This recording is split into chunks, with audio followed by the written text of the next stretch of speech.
Isto é o nosso terceiro episódio. Espero que gostem.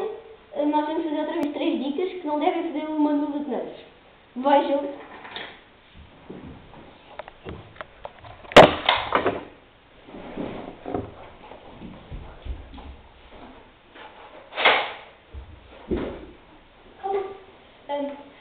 Primeira regra, nunca tenhas vontade de ir à casa bem. É melhor ir sempre, antes de ir fazer uma guerra de nervos.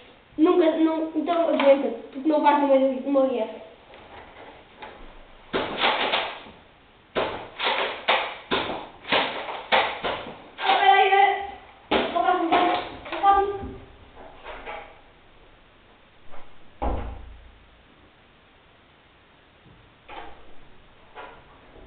Ok, já estou pronto.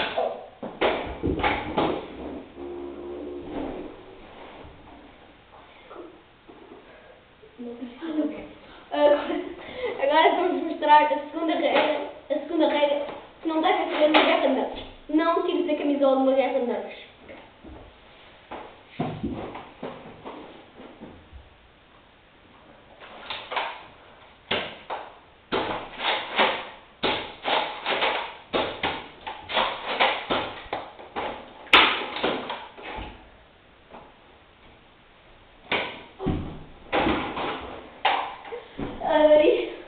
Isto aqui foi a segunda regra que não deves fazer numa luta de nervos. Agora vamos mostrar a terceira regra. A terceira regra é nunca te mostres todo.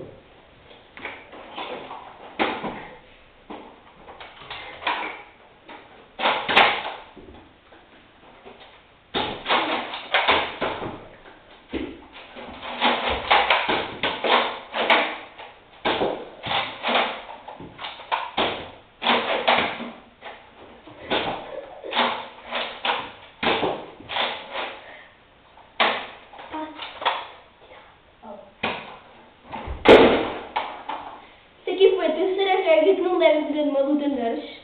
E agora, eu sou o Tiago Van Leuven e este é o meu amigo Francisco.